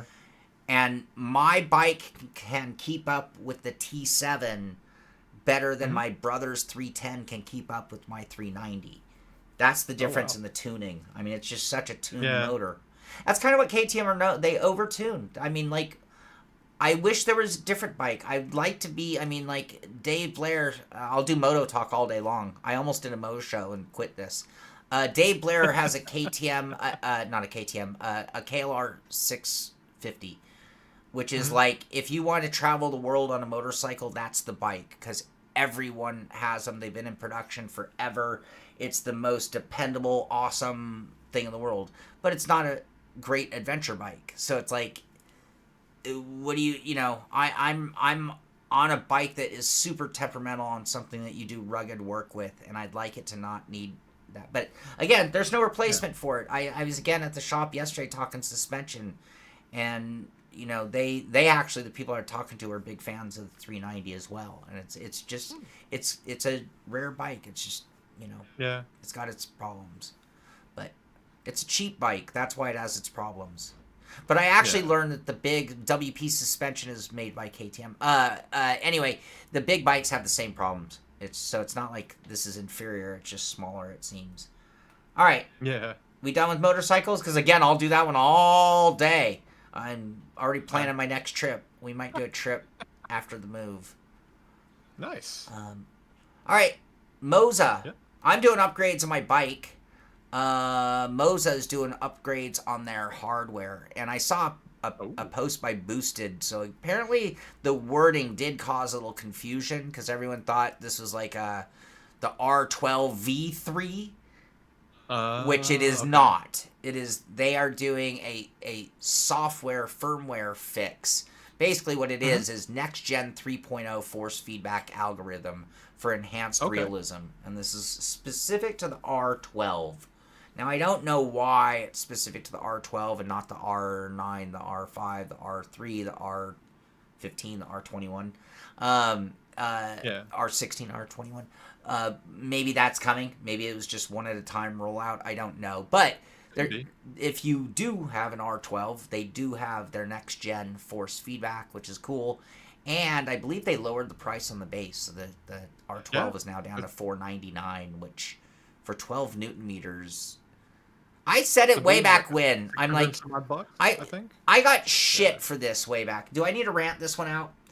I got a bunch of shit. Yours, buddy. I got a bunch of shit way back when I was saying things that the Chinese companies were lowering the price of sim products, and people were like, "What do you mean? What do you mean? Prices haven't gone lower?" And it was like, okay, maybe they didn't drop, but it put a cap on how much people could raise the prices. And now, when we're seeing the reduced prices, $499 for an R12, 12 Newton meters for $500.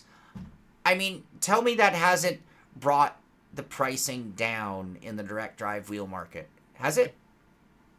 Call me a liar. Tell me I'm wrong. All right. All right, I'm done. Rant over. It wasn't that big. I didn't have a lot of passion in that one. I'm not upset about it. No. I mean, so, I mean, I don't know. Like, this is where, like, again, like I've always said, this is, you know, irregardless of where the company's based out of, that's making sim gear, I like having multiple different kinds of companies making gear, because that's going to drive innovation. It's going to drive competition. It's going to drive prices to go down, because, you know, for a 12 Newton meter direct drive, like, let's say, 5 years ago, you were spending $700-800, right? Yeah. Even more. And now to get it for about $500, like, that's because of all these companies that are able to compete, and be, and compete with one another. And, the sim race is getting bigger and bigger. But if we didn't have all these companies coming into the fold and trying to sell us products, like, we'd be stuck with Logitech, Thrustmaster, Fanatec. Yep. And, like, they dictate the prices. But now we're seeing, so I love it, man. I'm all for it. Like, the cheaper we can get stuff for sim racing, at same great quality at cheaper prices, I'm all for it. Joa. F you, Joa. F you. You're gonna get another rant. Joe is just trying to get me to rant again. I'm not gonna have. I know. Ed Wilkinson, this guy, damn, he still has $1,500 left to pay off his SC2 Pro. I put that on PayPal layaway, and yeah. Now maybe Callum can actually, feel the feedback in his wheelbase. Tom, I've actually experienced that a software change can actually have a bigger impact than you would imagine. Yeah. Sometimes there's some friction or something, or inertia, that they don't want it in the control tabs for you, but that it's just maybe wrong from the very... So let's say that, like, here's the range that they give you to adjust something like friction, right? But then actually it needed to be way out here. So they actually need to move the bar. Think of the Price is Right with that whole guess the price inside of that range, right? So if they're in the wrong range, then any of the settings you would do would still be beyond the range of where you need it to be. So, getting back to my motorcycle, sorry, but like the valving on my front fork, no matter what you do with the clicks on the damper and rebound, it has no actual effect, because they're all outside of the range of where they're supposed to be and need to be. So, yeah, it could actually have a pretty significant change in the way things feel. Yeah. All right, that's it from Moza. This is cool. We're going to give a shout out to Celian, Race Beyond Matter.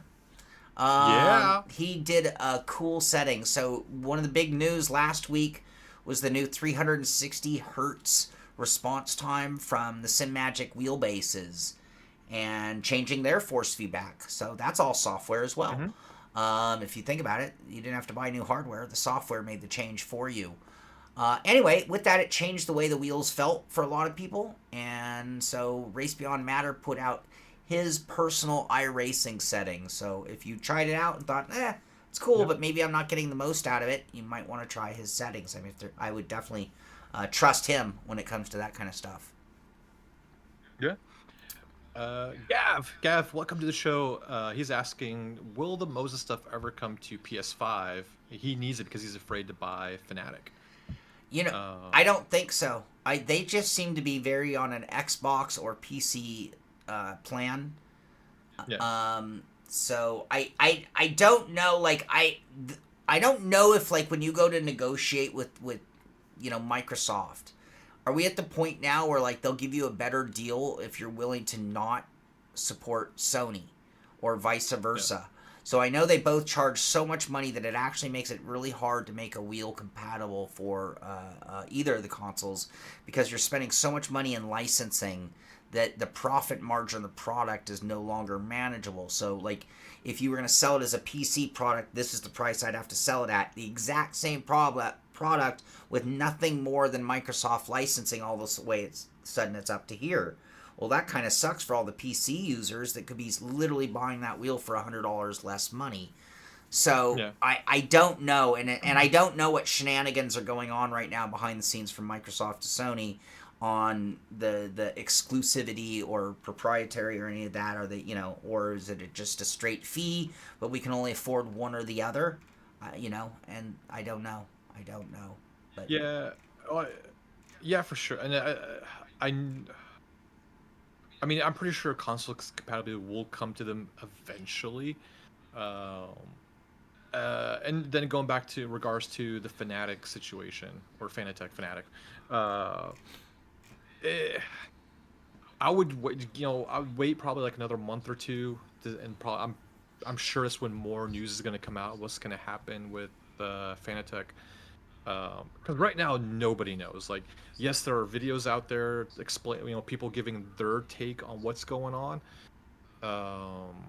but in all actuality, nobody knows what's going to happen. If Corsair is going to continue to pursue them to buy them, or will Fanatec find someone else, or will they actually be able to come out of this insolvency proceedings? sure. Nobody knows. So just if you're not in a hurry, wait a couple months to see what's going on with Fanatec, then make a decision. That's probably the best thing I can tell you right now. Yeah. And David Payne made a really good point. You think about the way Fnatic does it, where like you get an Xbox base, but then you have to buy a PS4 or a wheel, right? Because that was you. And if you think about like Thrustmaster, they don't make a wheel base that's compatible for both. They make an Xbox and a PlayStation version of the T300. So you are picking your demon right out of the gate, and you can't then switch. So it is a little tricky. But again, the king of all is money, and the king of all is licensing fees. Yeah. And how many are you going to sell? But we'll see. I'd love to see it. I think of the R3 bundle, and it's like it should be available on both. They should make an Xbox and a PlayStation version. Yep. And like Joe has said, there are adapters like that Sigma Cortex you can use on SimMagic to work on the PS5. And yeah, so there are things you could do to make other wheels work. Workaround. Tom Jones is pronounced bankrupt, not Fanatec. I always say it's pronounced insolvency, not bankrupt. Those are two different terms in Europe. Two very, very different terms in Europe. Not America, bankrupt and insolvency is the same thing, but Europe is very, very different. And like David Payne says, is Sony and Microsoft don't like to play nice with each other, so that's why you see, for example, a Logitech G29 and then a Logitech G920 wheel, so they don't like having the same product work on their competitors' products. Yeah, Fnatic used some trickery to get around that. Actually, it seems. Yeah. Well, they use the wheel, so the chips in the wheel. It's like, you gotta buy the PlayStation 4 or 5 wheel, and it works. Yeah. SimMagic now has some gear, so if you're looking for a SimMagic shirt or desk pad, you can check out their store via their Twitter page. All right, what time is it? It is already 9:39. So I am so glad we started this show earlier, because this is when I need to start thinking about getting off the air. I am playing some disc golf today. I'm hoping. Are you? Has the doctor cleared you? No. I'm being a little defiant. My buddy Hook called. No, my team, my group, were like, "Hey, you playing?" And I'm like, "I gotta get out of the house." Like, that's why I rode the bike yesterday. I'm like so sick of not being able to do anything. Yeah. So my shoulders, it hurts at times, but for the most part, it feels better. This is my throwing arm, by the way. So how I hurt this shoulder throwing with this arm, I don't know. I must have been doing some funky. Anyway, all right, let's move on to some Simpit Racing. We'll look at a few rigs, and then we're going to bring this show to a close. Simpit Racing's super easy this week. Simpit Rally starts today. Today, or last night, at 3:30 a.m. was the beginning of round 1 in the Simpit Rally Championship number 7 on WRC. Get in on it. It's going to be awesome. I will be setting my time before next Friday's show. I'll be going over the leaderboard on next Friday's show. And the first one is at Safari Rally, Kenya. I know that I can't make every event, by the way, but I am definitely going to get back into it. I just know with the move, I'm going to miss a few weeks of things. So, but it doesn't mean that I can't start and enjoy and maybe even win a rally this season. Yeah. All right. Beyond that, Simpit Road Series. We concluded our fun races, right? Yep. And when is the real deal kickoff? I haven't fully decided yet, but our next road series will start in probably like towards the mid to end of September. So it'll be Super Formula Lights for now until I check out the new update to see if they've messed around with the car. But yeah, so that's what we're looking at is mid-September for the road series to come back, and that's going to be again sponsored by IMB, by Rikmatech. So we'll have prizes for the Road League too. And yeah, so David S. Me versus Callum. So I already beat Callum at so many other things. I just let him have WRC to himself. I kind of feel I wanted to have some W's. And the Simpit Oval Series is getting ready to start up a new season as well. So, moral story, great time for me to tell you that if you're just joining us, type in !Discord into the chat, and it will give you a link to our Discord channel. Or if you're watching this after, not live, it's in the description of the show. Get into our Discord channel. We have threads or channels for our Oval League, our Road League, and our Rally League with all the information on how to join them. All of them are right now either getting ready to start up or starting up last night. And you still have a full week to post your time. So even though it started last night, we have until August 23rd at 3:30 a.m. for me to post my time for round 1. So all of our leagues are open, and just get into the Discord and you can find out everything. All right, you want to look at a few rigs? Do it. I like seeing the creativity. All right. Let's do it. I'm trying a new method here. Okay. We're gonna move this over here. We're gonna see if this works for me. Don't know why I didn't think of this earlier. Here's Simrig 412's rig, and this I believe was a little bit influenced by Tiago's. If you remember, Tiago last week had the rig in the hidden in the corner. Yeah. All right, I'm gonna just remind you. It was this one. It was behind the curtain, like the Wizard of Oz. And so anyway, Simrig 412 posting this one. Oh wait, we looked at that last week. Yeah, I was asking about what are all those shifters. Hold on. You need your sequential shifter. You need your all that stuff. Yeah. Well, we have a little bit of an evolution is what we have. So here is the same Simrig 412 posting some other shots. So there's a little evolution. You can see like an old Fanatic shifter and an old Thrustmaster shifter versus now we're talking like what Sim Magic, and Moza handbrake, Sim Magic sequential, and a Sim Magic haptic handbrake. Anyway, lots of upgrades. Let's see, Dustin Stallings showing off his rig. Ooh. This is a playseat turned Deathmobile. I love it. Okay. I like it. Yeah. Talk about like, okay, I can't really do much with this rig, but I do have a seat. Let's see here. Oh, okay, this is worth seeing. Laser Cutter posted this. All right. Oh yeah. Wait, I gotta do this in video format. Hold on. Where'd it go?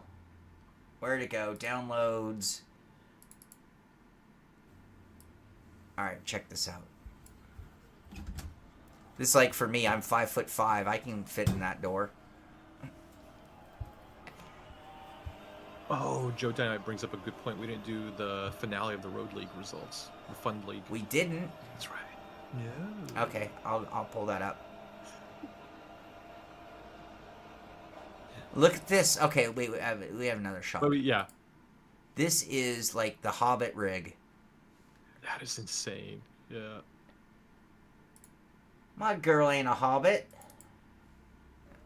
Isn't that how it was South Park? Yeah. Kanye West. Look. The Harry Potter rig. I'd just be afraid of like how hot it would get in there. It would be scorching. Yeah. All right, we have one more. One more.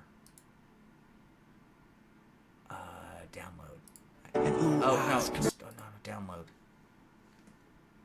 And this is this one.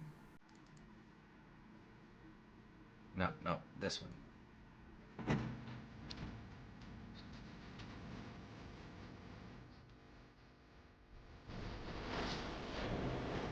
Alright, wait. Demonetized. I mean, like it's pretty genius, like to use that space. Like it really is. Like I know, like being in the UK, like you're very limited on space, all the spaces a lot of times in your houses. So like, I mean, you gotta make a sim rig wherever you can. But He's got little fans up I- on the wall. Did you see that? okay, I see them. Yeah. Okay, that would make it so much more bearable. Yeah. Very cool. Yeah. All right, let's look up some SimPit Fun League results. I got my iRacing right here, Road Series and Seasons, and that would be the Fun League, and that would be standings. Neil McDougal, that's right, I remember now. Yeah. It's all coming back to me. Luckily, never mind. All right, Neil McDougal wins the championship with 297 points. Great job, Neil. Oh, that's right. I was going to do this last week, but I forgot. That's how it went wrong. I was supposed to do this last week, wasn't I? All right. Well, this past Sunday was the finale. Okay, then it's not me. Yeah, it's the total Harry Potter rig. Yeah, and the whole point is that he's a Nürburgring enthusiast. So going back, we'll come back to the results. Hold that thought on Neil. But when Laser Cutter posted the videos, the Harry Potter rig, he said he has a friend of his who visited the Nordschleife and decided he wanted to build a beginner simulator so he could learn the track. He asked for my advice, and this is what he created. And he's over 6 foot tall, by the way, that guy who climbed into that rig. All right, back to the Sim Pit Road League, Summer Fun League. We had a great season. Amir picked a really fun season, bouncing cars. Each week it was a different car, which really made a lot of diversity in the championship. But with that said, it was Neil McDougal who was really the most consistent. One win on the season, but an average start position of third, average finish position of third, and that got him the championship. Joe Antonio finishing in second place. Great job, Joe, with 288 points. And Oldest Pudiclis coming in third spot with 264 points. 4 wins. So it was like crash or burn for Oldest, huh? Crash or burn. 4 wins. Third on the championship. Joseph Spacek in fourth. Randall White in fifth. So great job to everybody who participated. Like it was a fun league to watch and commentate on, man. Like I think we'll do more of these like in the off season, kind of like to throw wrenches in people's plans. Like I tried, I announced the cars and tracks, but one thing I never announced was what setup we're using for the league. So, and I would wait till the day of to set up the races so people wouldn't practice or try, like hot they lap didn't know update. what setup to use. Yeah, exactly. And just like and let people go from there. Like I tried to sometimes go with a good setup or sometimes with a harder setup. It was just for fun. Like I didn't want people spending a whole week practicing for a fun race. Like that, to me, that's not fun. Just show up, race, don't worry about it. And then it was cool to see like the fighting between Neil, Joa, and Aldous was awesome to watch and commentate on. Man, like good job when everybody else that participated. Like thank you guys for being a part of it. It was awesome watching you guys race. And I kind of looking more forward now to the fun leagues again than the actual official leagues. It's crazy. Well, that's fun because it's all about fun. That says it right in the name.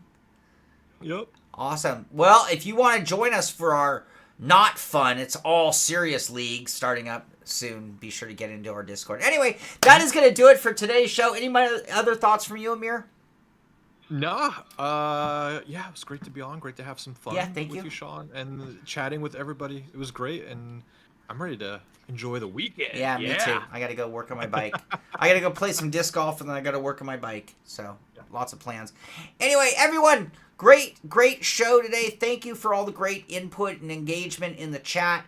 And be sure to be here for next week's show. Be sure, if you're new, get into our Discord channel where you can get assistance on things. Post shots of your rig. I'll show it on the show if you do. And thank you for hanging out on a Friday morning and kicking off at what will be a great weekend for all of you, hopefully. That's going to do it for this one. Thank you for being here. For Amir Assad, I'm Sean Cole. This is the Sim Pit.